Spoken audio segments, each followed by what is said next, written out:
So when I got back to work, I started looking at the process that put that medication order in front of me that was a 10 times overdose. And of course, I didn't catch it. And I realized that that order had been hand transcribed 6 times before it got to me, 2 times by people with no pharmacological background that wouldn't know that if you move a decimal point, it could be death by decimal point in a child. And I thought, oh my goodness, our systems can't be designed this unsafely. And the more I looked around, the more I became aware of the design of systems, the more horrified I was. That's Laura Adams, a leader in health innovation and a driving force at the National Academy of Medicine. Laura is leading a groundbreaking initiative to reduce patient harm across the country using artificial intelligence. I'm Ellen Kelsey, and this is a Business Group on Health podcast, conversations with experts on the most relevant health and well-being issues facing employers. Today, we're talking about how artificial intelligence may be the most powerful patient safety tool we've ever had in terms of its capacity to help clinicians catch errors, diagnose conditions earlier, and restore trust and well-being in the workforce.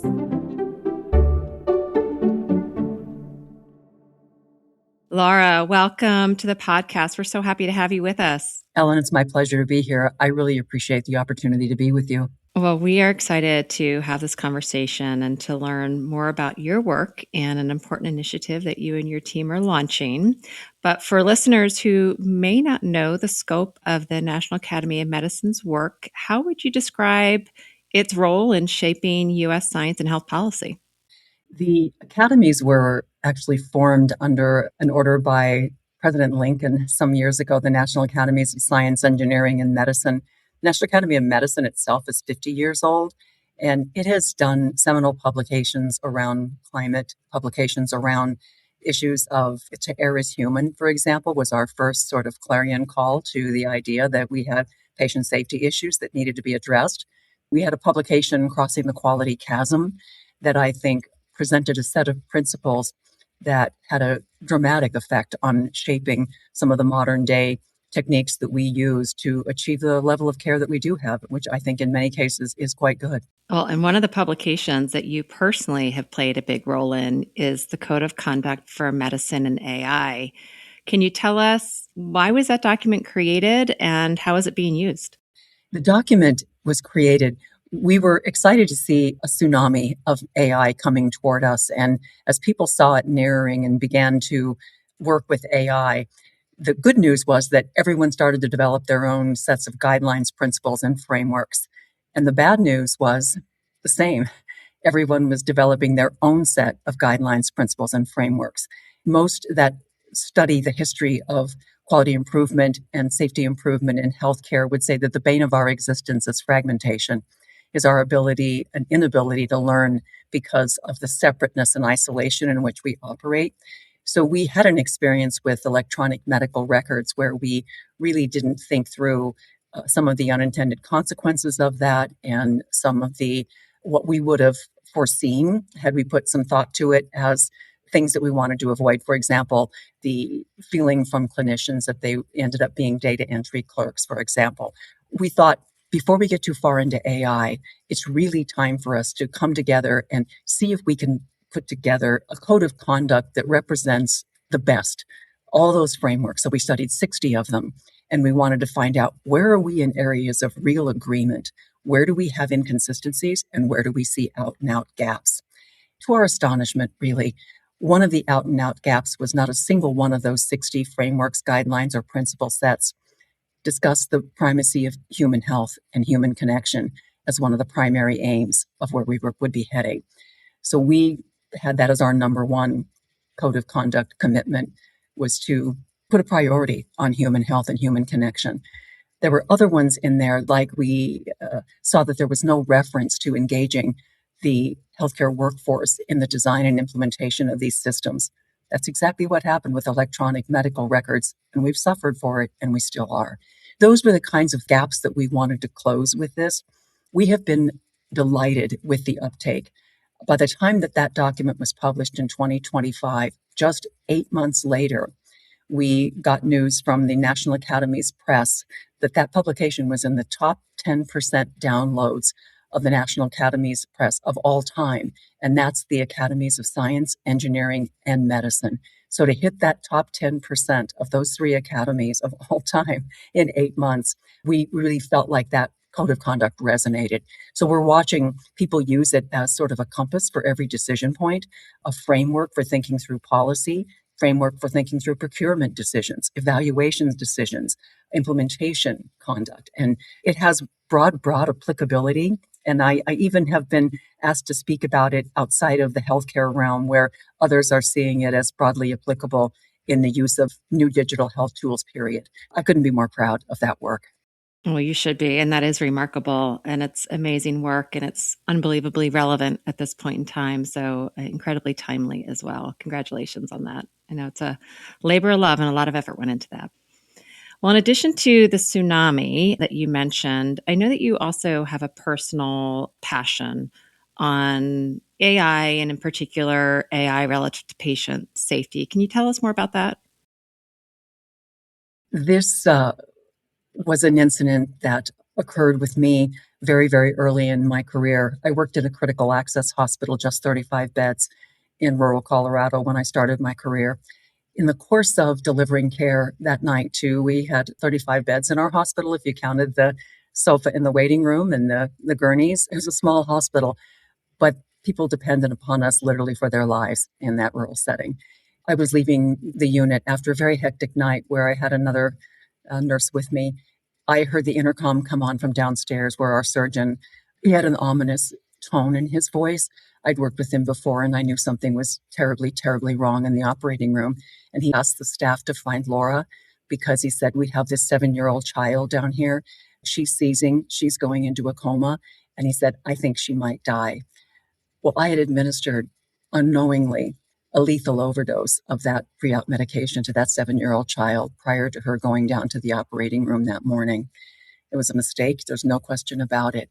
At that moment, I felt like I simply was shattered and frightened out of my mind. I think I prayed harder than I've ever prayed in my life for a miracle to happen.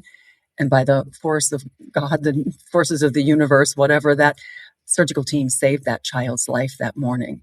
It was a traumatic experience for that family and for me. And we certainly did not have attorneys that stood between us and the families when I was apologizing to them and looking in the eyes of those anguished parents, telling them how sorry I was that I nearly took their child's life.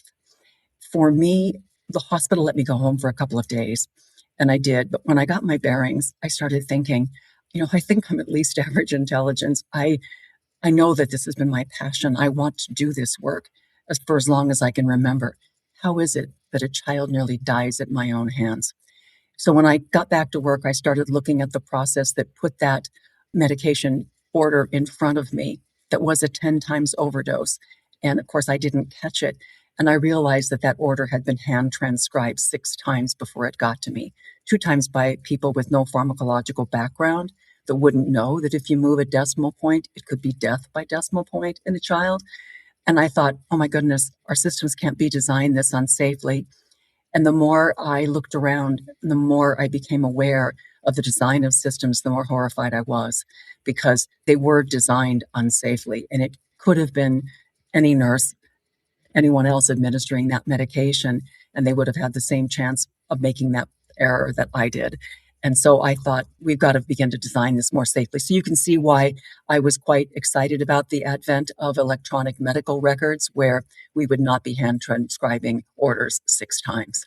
Oh, Laura, I just want to say thank you for sharing your story. And it's raw hearing you talk about it all these years later. It's, I think, the third time I've heard you share the story. Every time I hear you speak about it, it's just happened to you again.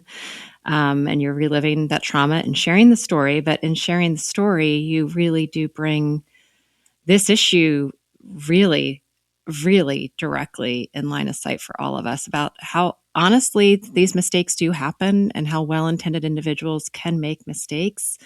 But the trauma that you and the families and others experience when those mistakes happen are irreparable. And the fact that you are using that very personal, raw experience to do good in your profession and for all of us is really remarkable. So Thank you both for sharing the story, but then also what your experiences inspired you to focus on with such passion in your professional life as well. Thank you. It did make a turning point in my career, and I look now as it a silver lining because I don't know that I would have gone out on this trajectory, and I'm really glad that I did because I do feel like every opportunity I have to improve safety is a way to look back on that and turn it into something positive. Absolutely. And you are having profound impact. And we know that we have seen some improvement relative to preventable harm, although it really, at a macro level, feels as though we're barely moving the needle on harm reduction at scale. Maybe elaborate more on why that is systemically, that we've just not seen enough progress in this space. I think we're seeing it multifactorial, and then thank you for acknowledging that there has been progress. There have been so many people that have put their shoulder to this wheel. Some have spent their entire careers working on moving the needle. We know that healthcare is exceedingly complex, and it gets more complex all the time. New procedures, new drugs, new devices come out, and now AI. It is highly complex. I think we've suffered from some other aspects of this too that we're beginning to really understand the impact of. And that one of them is that we've never had a systematic measure of this. We don't have a taxonomy for defining harm. In fact, as I mentioned before, our definitions of harm are fragmented. Our measurements of harm are fragmented. Anyone, employers especially, working to improve the quality of whatever products or services they produce, understand the value of a measuring stick where we can track our progress, where we can course correct if we're not headed in the right direction. We've lacked a common taxonomy for harm. So there's multiple definitions of it. We have multiple ways of measuring it. So my organization put out to Err is Human more than 25 years ago now, almost 27 years ago. That seminal study's never been replicated. We measure angles and aspects of it, each with their set of definitions that are differing. I think we have a lack of ability to really track our progress and understand whether our strategies are working. That to me is a major deficit. I'd say that our fragmentation is once again at the root of some of this, in that every health system addresses quality and safety basically on their own. We don't have a learning health system whereby when I look at aviation and I see that there is a commercial aviation safety team, that when they look at the evidence and the data that they have around safety issues, and then they can decide very quickly about systemic changes that are promulgated throughout the entire system of aviation that makes every flight safer as a result of that. We don't have anything like that in healthcare. We don't have a robust capacity to understand and learn from each other. In fact, there's a infamous maybe, bit of knowledge that we've known about when something is discovered in science in healthcare. It takes roughly 17 years for it to get propagated through the system and show up consistently and reliably at the bedside. That to me is an area ripe for change with artificial intelligence going forward. If we can find a way to learn more quickly from each other, I also believe that our payment model has something to do with this. And when I think of the impact of the payment model, we do get paid for largely for procedures, for admissions, for heads in bed, so to speak. When I was a hospital administrator in Louisiana, I remember coming in one day and hearing a news announcement on the radio. And I gathered my senior team together and I was excited. I would say almost borderline giddy. And I said to my team, I've just got to tell you that I heard the latest announcement, the predictions about the flu season. And I said, it's going to be a horrific flu season.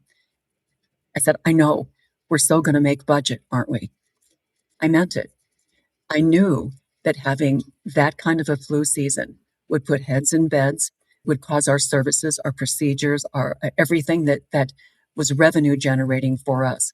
And it wasn't until almost a year later that I looked back on that and I thought, what happened to me? Why in the world would I be cheering illness and infirmary? When I think back to that flu season, children died, parents died, grandparents died. I was thinking about the quality improvement master, W. Edwards Deming, that said that bad systems bring out the worst in good people. And I felt like I'd lost my way. I do feel like our payment model that incents more and not health and prevention, and it doesn't incent the things that I think we anticipate and expect our health system to be promoting and standing for. And I know that it shaped me. Incentives are a hard thing to go up against. So I would also say that I would really like to see methodology devised that begins to make prioritizing patient safety as job one, nothing higher than patient safety. First, do no harm. I'd love to see a payment model that rewards that financially and us to design a system where it makes it the easiest path to take, the absolute easiest. Well, thank you yet again for being very real and honest with your own experience in that example. Let's talk about AI. I imagine as listeners are hearing you speak, AI can play a significant role in addressing a lot of what you've just mentioned. But what are some of those examples of AI helping with harm reduction? What excites me the most about AI is it sees things that we can't. We've known that early on when we started watching AI look at the back of the retina and do retinal fundus scans, and it could tell things like sex assigned at birth. We have no idea how it could do it. It sees patterns and relationships in the data that we human beings don't see. The other thing that excites me about it is not only its ability to detect and therefore inform us, give us real data about what's happening out there. If we can't see it, we can't fix it. I'm excited also about its ability to not only detect, but simultaneously act in real time to prevent.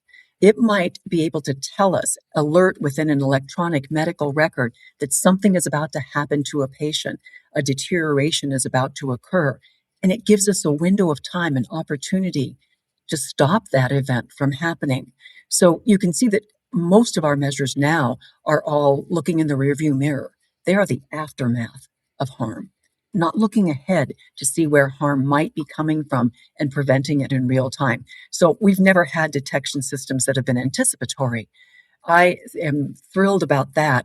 I look at things like computer vision that has the ability to look to see and understand body movements of patients that might be able to alert us far in advance when a patient is prone to falling or about to fall. We can intervene and prevent that from happening. When we think about the capacity of AI to expand our abilities to educate and upskill our clinical staff, that excites me as well. So when I think about its ability to bring new knowledge, connection, connectivity, shared learning, all of those things are things that we just haven't had the ability to do in the past. I look at its ability, for example, many people are on multiple medications. For a human being to try to go through the chart and see what medications the patient's currently on, what they are on before, reconciling all those medications, that's a computer specialty. That's an AI system specialty. It can go in and do that, make sense of it. It can personalize medication plans so that it's better suited to that individual, their genetic history, the unique parameters that that patient exhibits. It's just super exciting in that way. So I see that detection ability, that ability for us to measure in ways. So here's an example that I find very exciting. We have not invited patients to contribute to the database ever, in terms of them reporting when they believe they've been harmed. That's just not been a part of the structure of the system. And we had a really prominent, wonderful leader who in December of 2024 had intractable abdominal pain, went into emergency room number one, and was told that she had perhaps overindulged in rich holiday food to go home and take a laxative. After excruciating pain in the next 48 hours, she went to a second ED, and that emergency department did more extensive studies and realized that she has late stage colon cancer. She's young. She is the only one that knows that a medical error occurred in hospital system A, in hospital number one. She's the only one that knows. But I think we've been worried about how do we collect these measures? How do we sift through the volumes of these measures, of these reports that might be coming from patients? Would they want to tell a story about their incident? Yes, they would. And in the past, to think that we would have to put human beings to sift through all of that information, try to see the patterns, the relationships, not possible. it is possible with AI. Not only possible, but I think that we're right on the cusp of that now. So for me, that's another exciting element where patients can actually partner much more deeply to be a part of the discovery. And, if we can't see it, we can't fix it. You've talked about this power shift towards patients and patients being more empowered, better informed. They're even asking for AI peer review. Any other, commentary there on the power shift in the direction of patients and how AI is enabling that? You're so right about that. AI is a revolution. And if we think about the definition of a revolution, it's a transfer of power.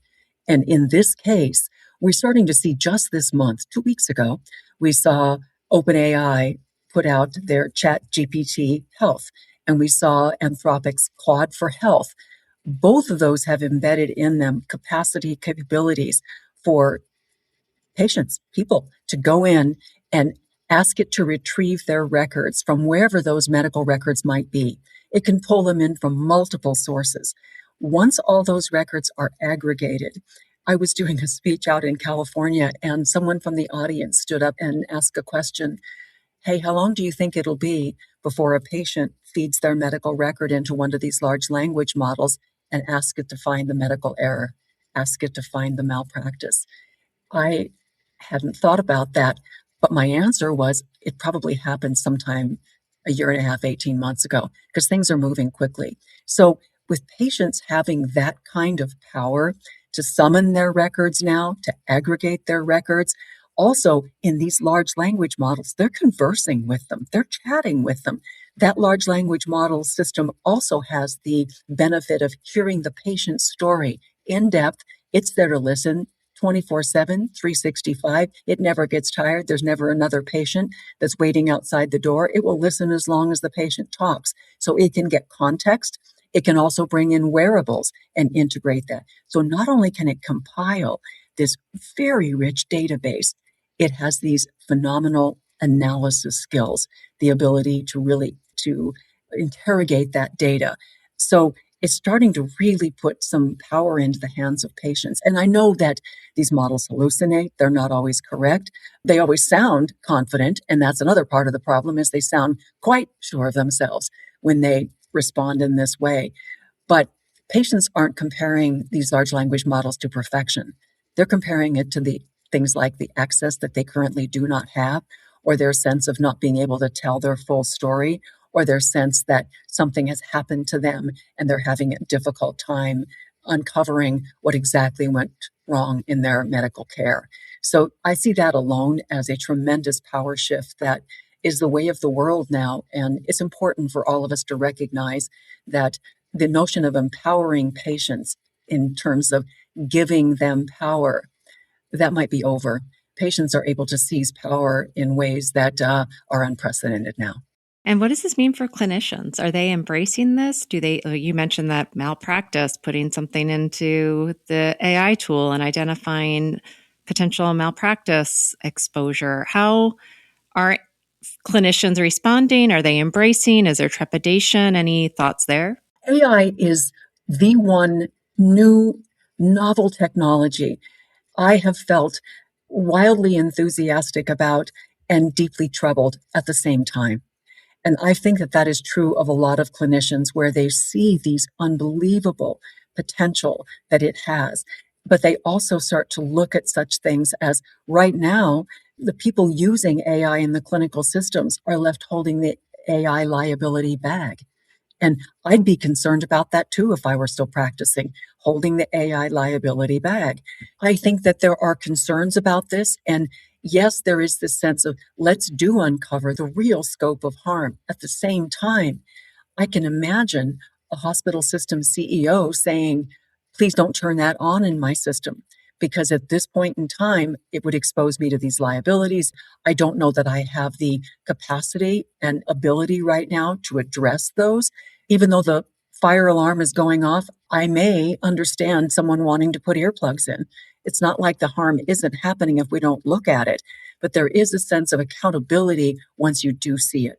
So I think clinicians, there are those that are feeling excited about this and are pursuing it headlong. There are others that are saying, what happens when we do find out?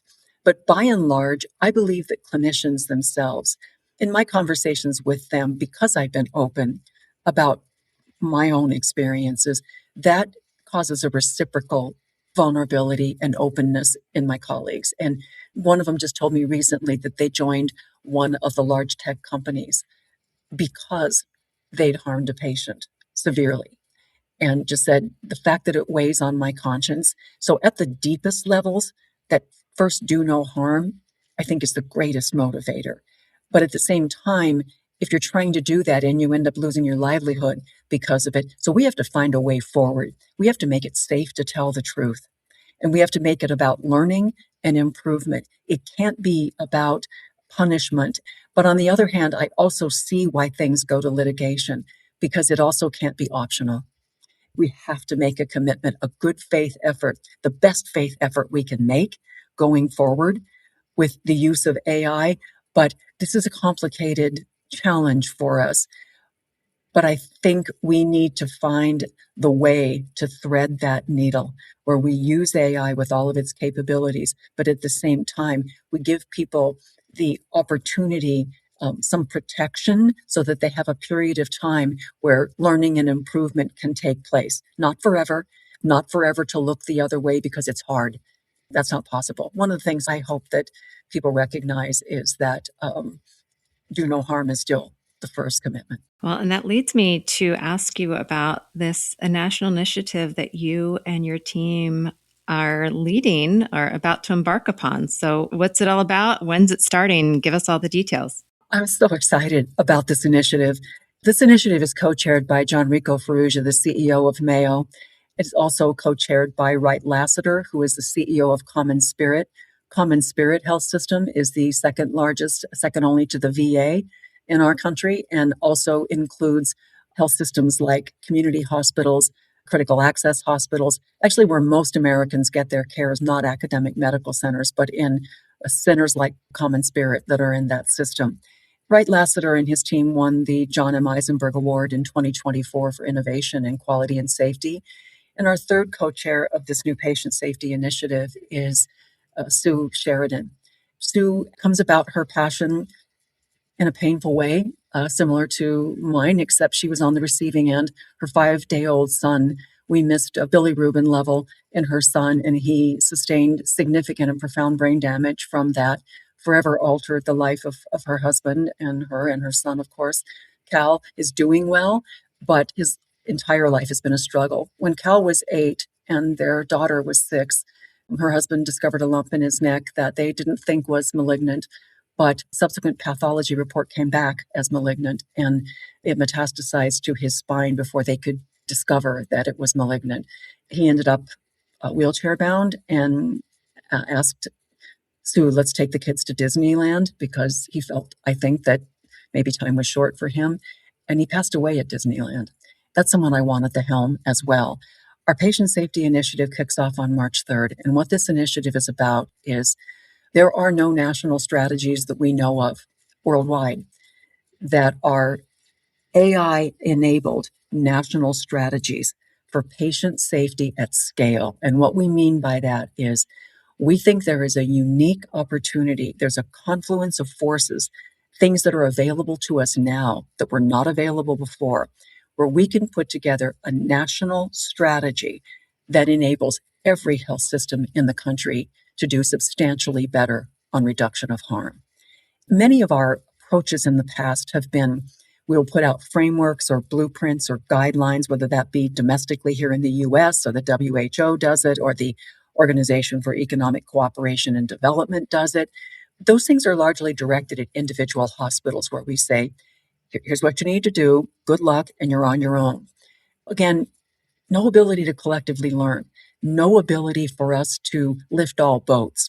And we know from our history in the implementation of digital advances, they almost always benefit the urban areas, the well-resourced, and people that are not of color. So when we think about that history, we wanted to put together a national strategy that starts to use AI, not to bolt it onto the system. We need to use AI as a solvent that dissolves the ineffective processes that we now have. And we've already talked about one of them. That's our inability to see and inability to accurately measure the scope and nature of harm. This strategy will be parsimonious. We expect we will operate in roughly 5 or fewer domains, meaning the areas of highest leverage. We do not want this to be a 20-point strategy with 20 sub-bullets under each one of those. We feel strongly that our solutions to our problems cannot be more complicated than the problems we're trying to solve with them. This notion of parsimony comes out of complex adaptive systems where simple rules have a remarkable effect to transform complex systems. So we're going the simple rules route here to find the highest leverage domains. And under those domains, we don't want any more than 10. And we'd like even fewer priority actions that are the highest leverage, the 80-20 rule, if you will, the 20% of things we could do that give us 80% of the benefit. This is designed to design that national strategy, and we're already beginning to till the soil so we can put this national strategy in place. One of the national strategies, for example, might be these tools can't work if they're not into our delivery systems, if they're not embedded, and particularly in those that are under-resourced. When that was true of electronic health records and we had to get out of the paper-based system, we did a high-tech act for healthcare where we gave every health system in the country, and in fact, if you were seeing more Medicaid patients than others, you got more resources. So thinking about, is it time for one of those for AI that will increase the capacity of every health system in the country to take advantage of these remarkable tools and put them into place? So that's the goal of it. We have brought together, again, patient advocates and people from health plans. We've got the Leapfrog group because the employers did such a job there. That is one of our shining stars, is the work that's been done with the Leapfrog group. So we're quite excited about that idea as well. The initiative will be just a 2-year initiative. We will be publishing our domains by July of this year, and then we'll be hard at work on exactly what would be the priority recommendations. Again, we're already tilling the soil so that once this comes out, we're not starting from scratch. Everybody's been anticipating it, and everybody knows what to do on the implementation. That's amazing. Very excited. I can tell how excited you are, and you certainly have assembled a stellar team of very passionate people steeped with expertise. So looking forward to seeing how it rolls out, and of course, how we can support the efforts. And you mentioned the Leapfrog group and the involvement of employers. How else can employers aid in your efforts and assist? Employers play such a strong role. Your incentives are aligned for the highest quality care, the most efficient care. You really have that as a number one. Sometimes when we do our measurements of harm and the cost of medical error, we're looking at the cost from the standpoint of what extra tests or extra hospitalizations. You're looking at it from who wasn't able to come to work or who had to take a leave of absence because a family member, a medical error happened to them. When you think of the stresses and the mental strain on people in your employ that have experienced these medical errors themselves or in their families, I think the cost is almost unknown and unknowable. But we did see a strong study from the OECD that suggested that it was about 17% of diagnosis alone, the waste rather from misdiagnosis alone was about $870 billion in the US annually. $870 billion, where we could be redirecting that money. Employers, you have the strongest view into that, I think, the best grasp of that idea of the unconscionable waste that's generated by medical errors and harm. What we'd love to see from the employers, first of all, we'd like input from you in our national strategy. When we've got that draft set of domains, that publication will go out in July. When we've got that draft set of what does it look like, what are the actions that we want to take, we would love to hear from you and say, this one's a winner, that one's a winner. We don't see how that one's going to help because our experience has been XYZ. That kind of, we want to crowdsource this with you. That partnership, that set of eyes that we don't have is something that we would be enthusiastically embrace, even if you disagree with us, especially if you disagree with us, because you could be shedding light on a blind spot that we have. All of us are better than any one of us. that kind of engagement from you. Once we do settle on those, your policy advocacy, you have tremendous power to help us embed these things that need to be done into policy. And we have a receptive policy environment right now. There is a receptivity to doing things differently. And so your ability to influence that building of the policy structure that embeds this, and then our ability also to track the performance of this in policy that says we've got to have a more agile policy making capacity because AI is emergent. It changes and adapts and very quickly evolves. So our policy making's got to be agile as well. So your advocacy there in the policy arena, priceless. And then the third thing is if people felt so inclined to contribute to the financial support of this initiative that we were doing, we would, of course, welcome that with open arms. We do have funding for the initiative, but the more funding, the broader our reach, the greater the span of influence that we would have. So that would be the third area. And for me, immediately, that would be dream come true. All of those ways would be important to us. If there are more and I've missed them and you see other ways that you could contribute, I'm all ears. And if listeners wanted to learn more, contact you, where could they find additional information? They can contact me directly at Laura Adams. I'm at the National Academy of Medicine, and my email is ladams@nas.edu. That's ladams at National Academy of Science, so nas.edu. You're going to get a ton of emails. Get ready. So I hope you do. I think there's going to be a lot of interest in what you're doing and how people can help support you. And as you know, our listeners are not only employers, but a lot of other stakeholders across the healthcare industry. So I'm sure this will spark a lot of interest and get their wheels spinning too about how they might be able to partner with you. Well, in closing, I would like to ask you what gives you hope? And I imagine there's quite a lot as you think about the intersection of where you sit, the work you're doing, and this initiative you're launching. But if you could call out maybe an item or two that you are most optimistic about, what would you say? The thing that gives me hope is I do feel that the transfer of power, we've lacked the ability for our consumers and for patients, for people to build a demand for some of the things, to actively participate in ways that would call more attention to the imperatives that we have in front of us. And I see them activated now in a way I've never seen them before. I see them with tools, capabilities, and new understanding of their role. So that right there gives me just tremendous hope. And I do think that these tools are novel, the likes of which we have never seen. Their ability to evolve very quickly. Someone will say, well, yes, but AI can't do this right now, or it does this poorly. And I always think, yeah, for now, give it 6 months, give it 3 months, sometimes give it 3 weeks, and it's better. I think of that ability, truly the ubiquity with which this is in the hands of so many people. And there's no aspect of healthcare that I see AI leaving untouched. So it isn't like an advance that we've made in digital health that operates in a pocket of healthcare. These tools are going to be widely diffused and disseminated. They do have great potential. So that gives me hope as well. The other thing, I think there's a growing realization among people that sometimes we think of harm in the abstract and we think about it happening over here or happening over there. But there's a dawning that I see among people that recognize that if you have somebody that you love in this healthcare system now, mother, father, sister, brother, you know they're exposed to it as well. It isn't an abstract concept. I think Don Berwick said it best when he said that the quality of medical care would be far better and the hazards far fewer if we, like pilots, were passengers in our own airplanes.